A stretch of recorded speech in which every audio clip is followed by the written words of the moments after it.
Hi, I'm Marta Benavides. It's time for Social Life.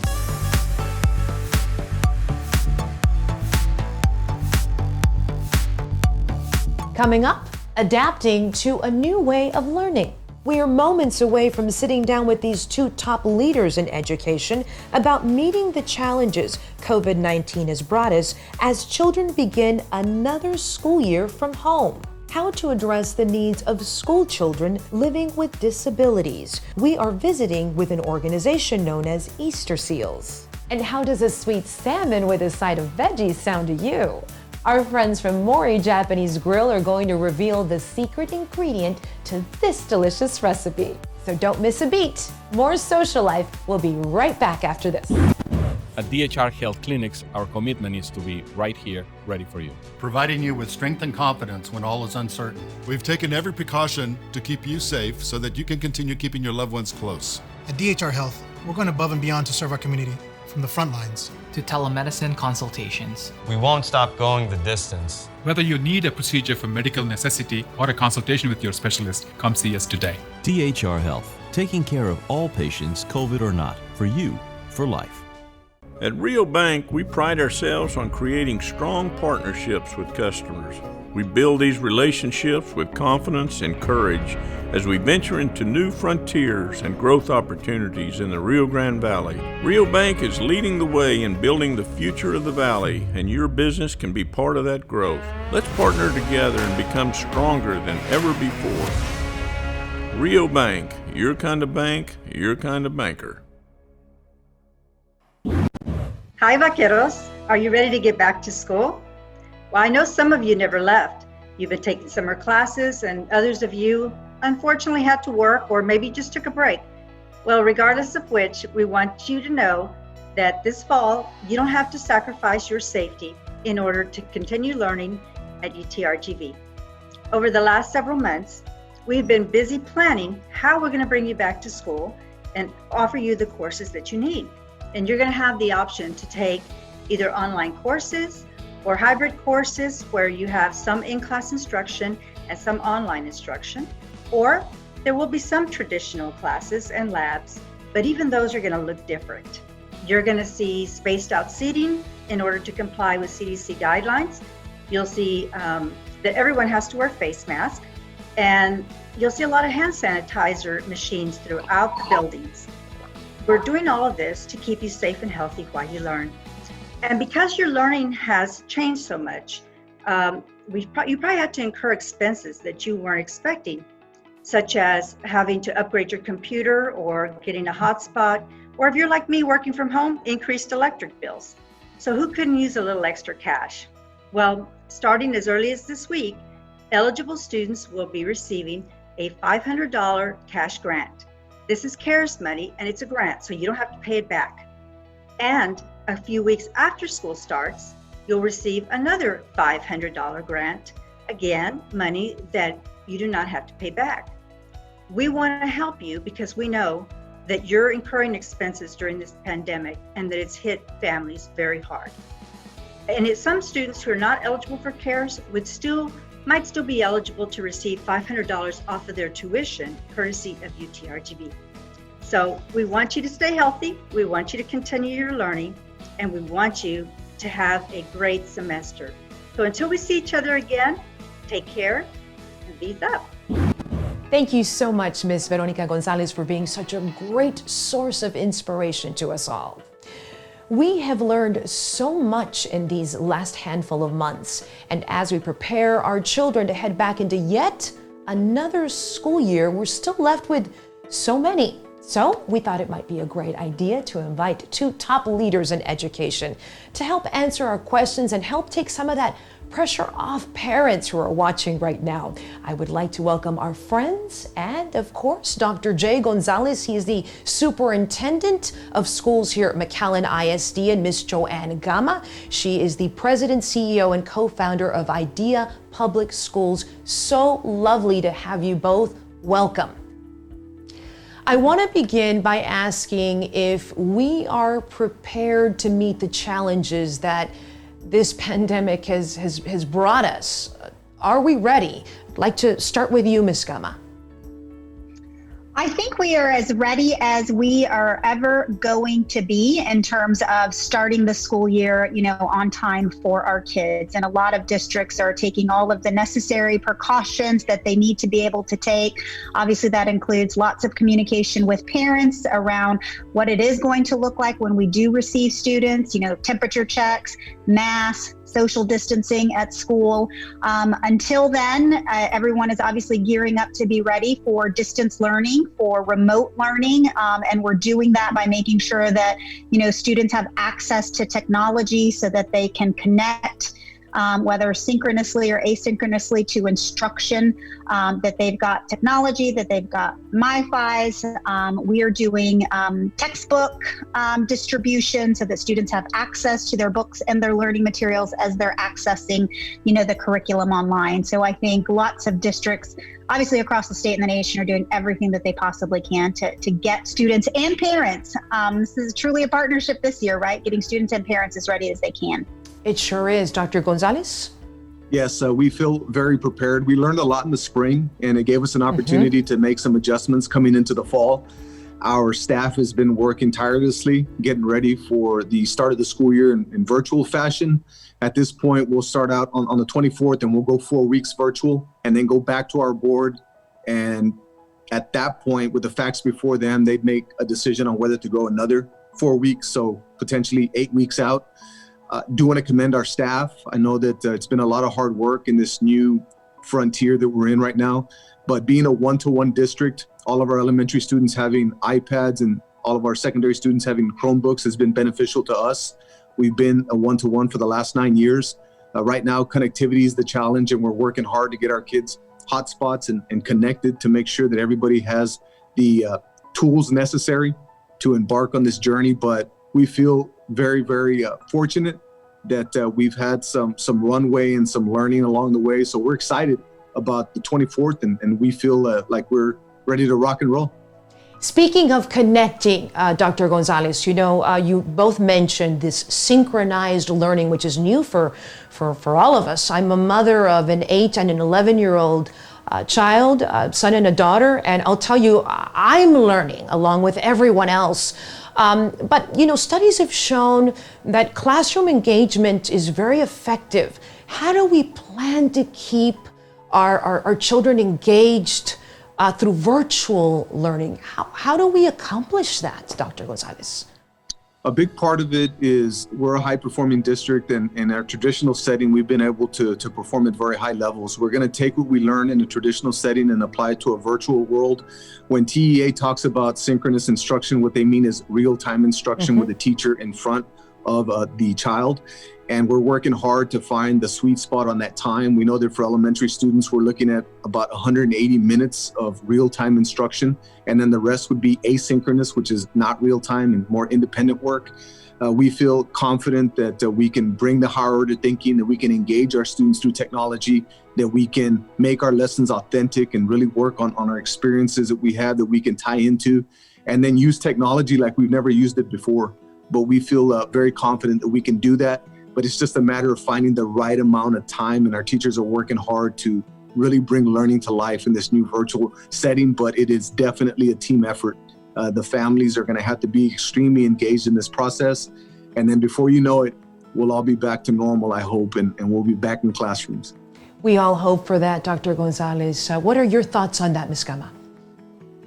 Well, very similar. I mean, we're doing as many things as we possibly can to, make the synchronous instruction very engaging. So IDEA has already started school this school year. And I have, just like you, I'm a parent, and I have a 4th grader and an 8th grader. And obviously it looks very different for the 4th grader than it does for the 8th grader. But I'll give you an example. Just this morning, as she was engaging in her lessons, she stood to do the pledge. Right? They're asking to, show me something shiny around the house. So she's walking around with her iPad looking for something shiny to show her classmates, right? Yeah. They're utilizing the chat. They're engaging in the chat. So as much synchronous instruction as we can. And then obviously we're providing asynchronous if students can't log in real time, but trying to make it fun, trying to make it engaging, trying to make sure that kids have the opportunity to talk, to participate, to utilize the chat, and not not just, stare at a screen without engaging. So doing as much as we can in that way. We've been talking about addressing the needs. We live in an underserved area. We know that there are many families struggling to make ends meet right now, and I think one of the big problems, even across the country, we keep hearing about is families that just don't have the means for Wi-Fi accessibility. How are we addressing those needs here locally, Ms. Gama?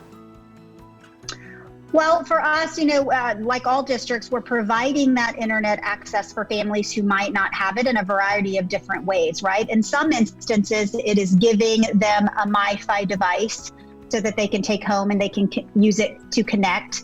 In some instances, it's partnering with a provider and offering vouchers to our families so that they can use that to get at-home internet access. There are buses going out into neighborhoods or apartment complexes where perhaps there's a good concentration of students so that they can use the wireless network that's connected to the bus. Our routers are open at our schools, and we're letting parents know you can come to the schools, you can come to the parking lots, you can connect that way. So just, troubleshooting as much as we possibly can. In rare instances, some students can come into the schools if they need to be able to do that to access the internet. Partnering with libraries and with other, organizations that are willing to offer students a connection as well. It's wonderful. Enlisting in the support of other members of our community in other ways. Dr. Gonzalez? Well, being a father of a first, second, and third grader, I know the importance of connectivity, and so I empathize with families across not only our region, but really across the world in this information age that we're in, where connectivity is a major challenge. We're doing the very same thing. The big high point that I was thinking of was the approach we're taking with the city of McAllen and the county of Hidalgo, and partnering so that we can work together to pool our funds. And there's some matching funds through the Texas Education Agency that are going to allow us to provide hotspots for our students from low socioeconomic backgrounds. And then we'll try to fill the gaps with regard to those that don't fall within that category. But that is the big part of our game plan, is making sure that in a virtual world, well, you got to be connected. And if you're not, then we'll call some audibles, and we'll be able to have students come into our buildings should they need connectivity. And then the city of McAllen's been doing a tremendous job in providing hotspots throughout the community in areas where parents know that they can go and connect. Our buildings also have Wi-Fi if you're in the parking lots and things of that sort. But the ultimate goal is to get a hotspot into the hands of every child so it doesn't become an issue, regardless of whether you have connectivity at home or high-speed internet. You still don't want 6, 7, 8, 9 people, logged on to your internet, because it's going to bog things down. So we don't want that to be an issue. So we're going to work hard to continue to provide this connectivity, and we feel confident that we'll be able to do that. Times have been tough, it's been challenging to say the very least, and I know something else that a lot of families depend on the school system to feed, to provide meals for their children. How are you going to accomplish that need, Dr. Gonzalez? That's one of the things that I'm very proud of our district, because you think back to spring break when COVID-19 hit our community and schools had to shut down. We never stopped our feeding program because we know how important nutrition is. So we had feeding sites throughout the community and at different school sites so that parents could pick up a nutritious breakfast and lunch so that students could have their bellies full and learn. So I'm proud of the fact that we were able to do that. So as we get into this virtual environment in the fall, we're going to have the same setup. We're going to keep on trucking with regard to feeding our children and making sure that one thing that they're not going to worry about is whether they're hungry or not. That's important to us. Nobody should ever have to worry about that, Ms. Gama. Agreed. So all of our schools are continuing to serve breakfast and lunch so parents can go to, the neighborhood school in which they attend for IDEA and pick up breakfast and lunch. We're looking into delivery. We heard that could possibly be an option for some families who don't have the means to come into the school. Perhaps us being able to provide delivery to those families who are in remote areas. But we'll continue to serve breakfast and lunch as well to any of our families who need it. That is so wonderful to hear. We've seen, witnessed and watched other parts of the country as other districts have opened up across America. What can we learn from their experience? And are we being too hopeful to think that we may head back into a classroom this school year?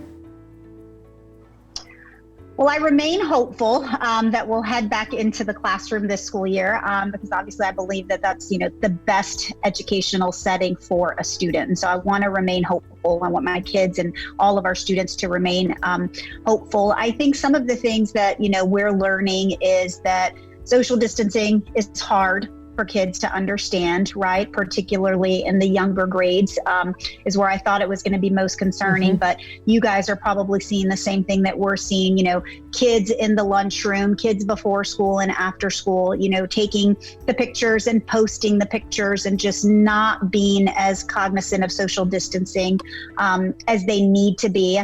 I think that we're learning in lots of instances, at least what we're seeing in terms of those districts that open early, is that there's grand openings and then there's kind of these grand closings, right, as outbreaks occur. And so we're just going to have to learn to be, really flexible around those closures. But at the same time, we're going to have to do a lot to teach our kids and families what social distancing looks like and how to maintain it in the school setting, and maybe be a little bit stricter than we were thinking we were going to have to be around it. And as you said earlier, Dr. Gonzalez, it's just something that we're just going to keep reevaluating to figure it out. Yes, ma'am. I know that you look at different parts of the country, and one of the things that we've learned is that you do have to think strategically and you do have to think logically, but at the same time, you have to think with your heart and you have to use empathy when you make these decisions in opening schools back up. The other big takeaway for me is that we're all in this together, regardless of what school district you're leading or what school district you're attending. At the end of the day, we're working together as a team across the region to make sure that we keep all teachers and all staff members and all students safe. Because at the end of the day, yes, it's a friendly competition, but in the world that we're in right now, it's much bigger than that. It's about making sure that we work together as individuals so that we can get out of this collectively and get back to our lives as we knew them. But it's going to take a team effort, and it's going to take a lot of strategizing, but it's going to take a lot of a different approach on being open-minded to working with other districts and working with other educators when we're used to being in our own worlds and having more of a competitive mindset. I think a lot of beautiful things have come out of this very challenging time.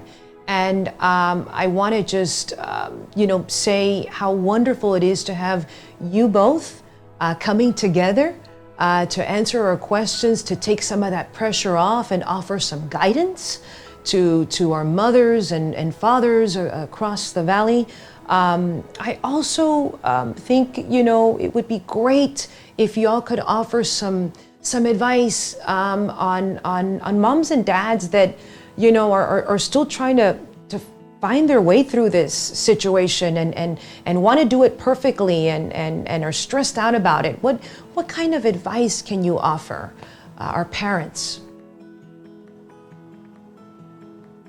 I forget if it's your turn to go first, Dr. Gonzalez, or mine, but I'll go. I mean, I think, when I think about that question, we're both parents, or all three of us on this call, Yes. We're all parents as well, right? And we are all having to, balance the, working from home and, educating your children from home, right? And so we're all very cognizant that we can't be online with them all day and doing our jobs online all day. And so that it requires some balance. And, one of the things that I'm asking our parents to do is, it's always been a partnership, but this year, more so than ever, it is a true, parent-school partnership.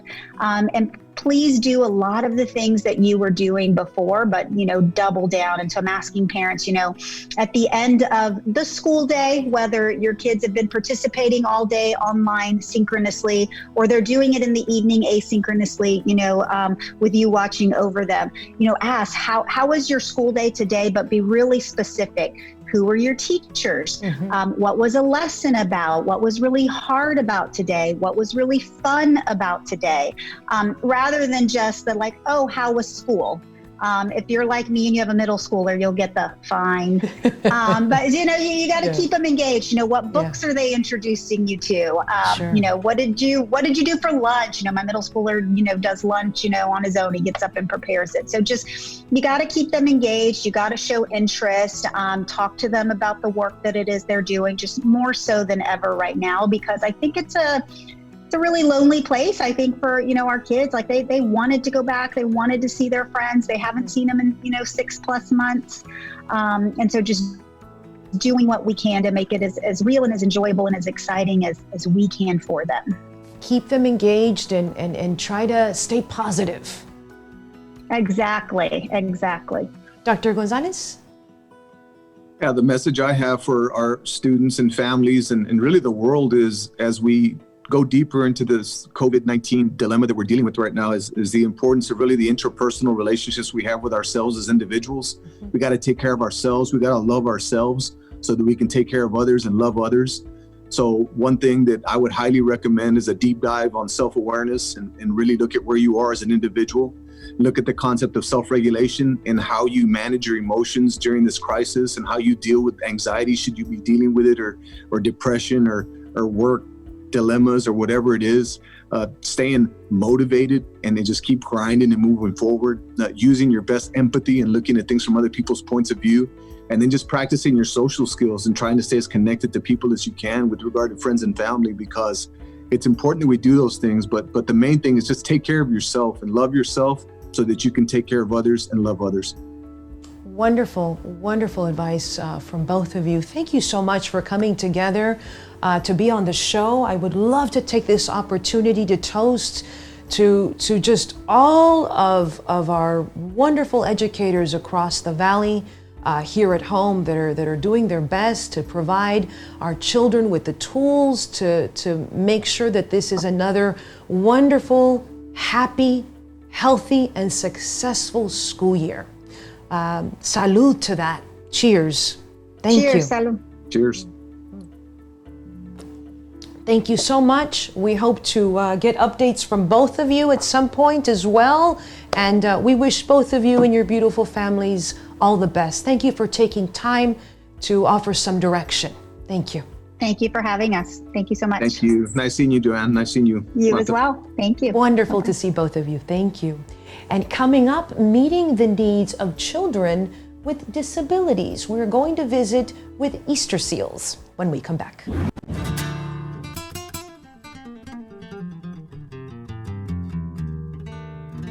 There is a place where the Republic lives on. It's in our unique Southwest cuisine, in our drinks, and our live entertainment. Come enjoy our historic ambiance and inviting staff, where the legacy of the Republic lives on. Join the revolution at the Republic of the Rio Grande. At North Park Lexus RGV, we embrace posted pricing. It's our approach to transparent pricing and making what the car buying experience is supposed to be, fun. We value the guest experience. Whether you're looking at a brand new Lexus or a pre-owned vehicle, we invite you out to see what it's all about. Visit us in person or online at nplexusrgv.com. Come see what posted pricing is all about. This is a generation-defining moment. And like every such moment, we will be defined not by the challenge itself, but by what we do now. During this unprecedented time, know that we at UT Health RGV will always be here to serve the entire Rio Grande Valley, to save lives, to keep us safe, and to preserve our community. Thank you. You are our heroes. Facing life with a disability is hard enough. You add a health crisis to the mix, and it doesn't get any easier. But there is an organization that wants to help. I'm referring to an organization known as Easterseals, and we would love to welcome the lovely Executive Director, Ms. Patty Rosenlund, to the show today to explain how their services are here for the community and available. It's so wonderful to have you on this show. Thank you so much for joining us. Thank you so much for having me. You're right. Families who are dealing with disabilities and children who, as in our early intervention program, birth to 3, and we want to be there for them when they're facing disability. And now we can't be there face to face, or we are kind of face to face, just not there in person, as all of our home visiting programs have gone virtual. And we're seeing fabulous results. So with early intervention, disabilities isn't going to take a stay-at-home shelter cause. It is there, and it is time sensitive. So our therapists and our case managers have all jumped in to really coach families virtually through Zoom and every other platform to help families learn the strategies and help them implement them so that families can continue to support their child's development during this very difficult time. How wonderful, Ms. Rosenlund, that you have found ways to be there to support your family. That my understanding, you service over 3,000 families across the Rio Grande Valley. So yes, we have a lot of families, and I like how you said that, families, because we serve maybe the child that's in our program, but all of our programs really serve the entire family. When you work with children, you work within the family system. So yes, and our early childhood intervention is the heart of our programs. It's for children birth to 3 who have disabilities. But we also know there are kids who maybe don't have access to quality preschool, or right now no one is getting that early education program that is so critical to help kids get ready for school. So we have our Parents as Teachers program and our HIPPY program. And our Parents as Teachers program virtually as well works with the family to really support the developmental gains and milestones for children, so when they are in school that they're ready to learn. And our HIPPY program, which stands for Home Instruction for Parents of Preschool Youngsters, it's a mouthful, but that is for 3, 4, and 5-year-olds. And that is very school readiness focused. So it goes in home visiting virtually now, works with families on those preschool skills. Can count, know your colors, learn to stack, all those skills that are needed. It's very literacy based. So learning to read books, listen books, and to kind of anticipate those questions, all those pre-learning skills that will make them successful when they do hit kindergarten. And how wonderful that you're able to not just support the child, but every member of the family, as you mentioned. These are trying times right now. And as we approach this new school year, we just had 2 top leaders in education on our show earlier, talking about the challenges that they're meeting going into this new school year, and how virtual learning is changing things up for everyone. I grew up watching the Easterseals telethon on Channel 5, Ms. Rosenlund, and just the beautiful work that you all do collectively to raise money. But I know that live events like the telethon have been restricted. You're not able to do those types of fundraising efforts in the way that you're used to. Yes, that's a sad memory, because telethon has been happening for years. We were well into our planning for this year, and it was scheduled for early April. So COVID hit in March, right? So we just knew that gathering and working through the telethon process was not going to happen. So, and we're not canceling. We're saying see you next year. Sure. We're keeping all of our plans in place with the hope that that will happen, that we'll be together again next year. But you're right, telethon and our other fundraising plays a critical role in our funding. That gap in funding sources, as well as the requirement to provide matching funds to many of the grants that we hold. So August is typically our Perfect Pair event, and we are going forward with that. It's Perfect Pair virtual this year. Okay. Sony and Albert Rego have stepped up as our 2020 champions, and Carlos and Saul from Carrots continue to support. So Carlos and Saul from Carrots have been selling face masks, designer face masks, matching it with hand sanitizer for the Perfect Pair. And now this week, we still have a few days left to make your reservation at Santa Fe for a fabulous, specially prepared dinner and to benefit Easterseals and the Perfect Pair. So that'll help a little bit. And doesn't everybody just we miss each other, right? We miss each other at the events and supporting the nonprofit. So that's one way we can keep it going.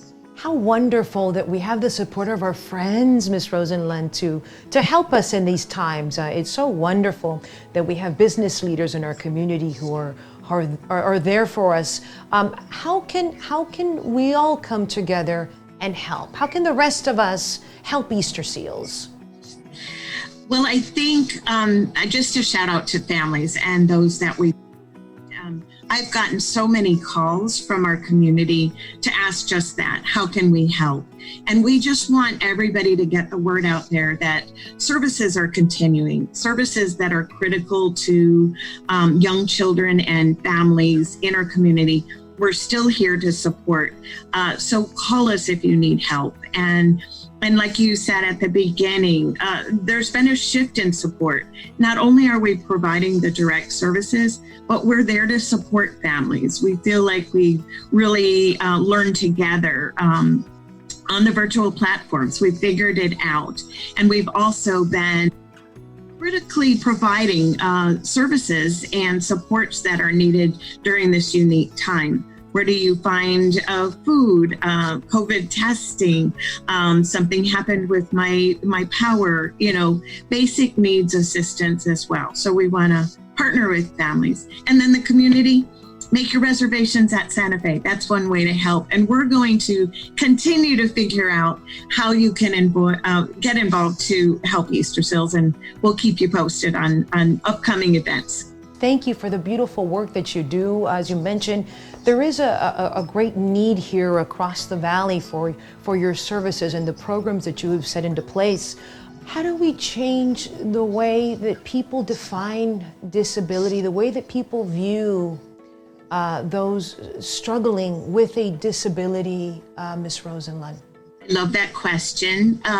Easterseals has really made it a mission, a new force to really do exactly that, to change that vision, because we all, whether we through age or injury, are going to face disability. And if you aren't experiencing it yourself, you know someone in your family who has a disability or will acquire a disability. So it's not if it's going to impact you, it's when it's going to impact you. So it is about all of us. It's about you, if it's about me, it's about those we love.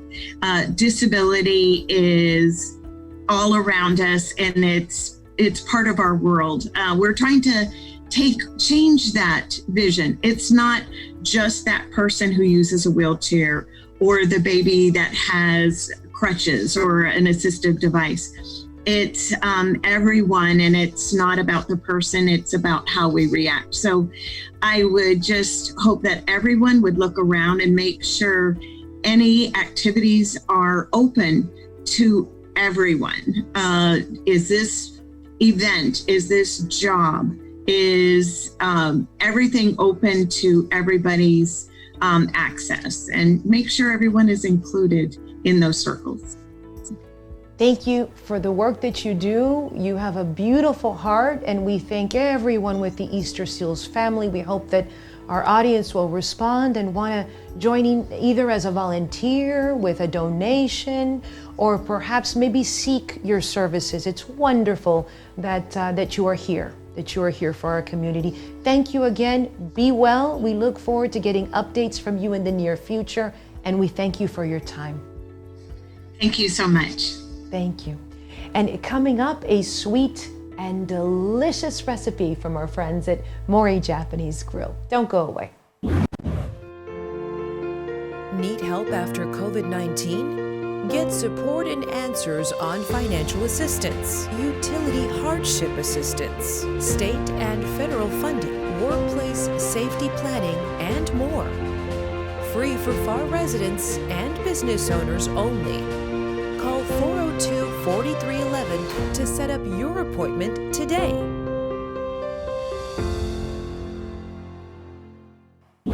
Hello, my name is Juan Ramon Aguilar. I'm the corporate chef from Mori Restaurants and executive chef from Mori Japanese Grill. Okay, for the salmon glaze, we need sake, we need soy, mirin, and we're gonna leave overnight with those three ingredients, the salmon, and we're gonna have this result. So at least 10 hours, that's enough. We're gonna add some carrots, golden beets, greens, and the carrot puree. So we start cooking the salmon. So our grill is it's the Japanese grill, it's the robata. So we're gonna cook over the charcoal. So we use these skewers because we don't wanna put directly to the grills.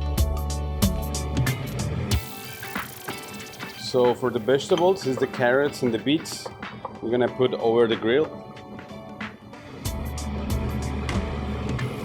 To get the salmon cooked, we're gonna cook around 16 minutes to get like a medium well. So it's gonna be very juicy inside and caramelized outside.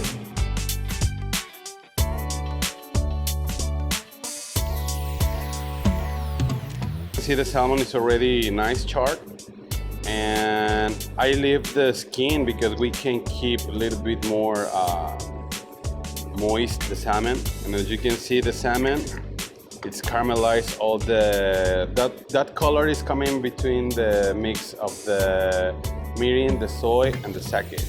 So we remove the skewers. So for plating, we need one plate. So we already got here our salmon, carrot puree, and the vegetables.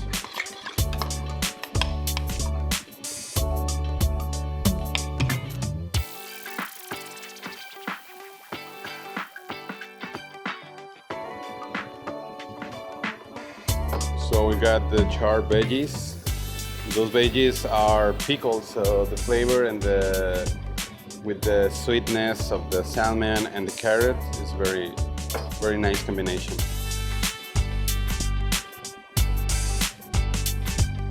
And we're gonna add some greens on top. Okay, this is the salmon glaze. It's the signature of Mori Japanese Grill. You can see the carrots, the pickled beets, and the salmon marinade 1/9.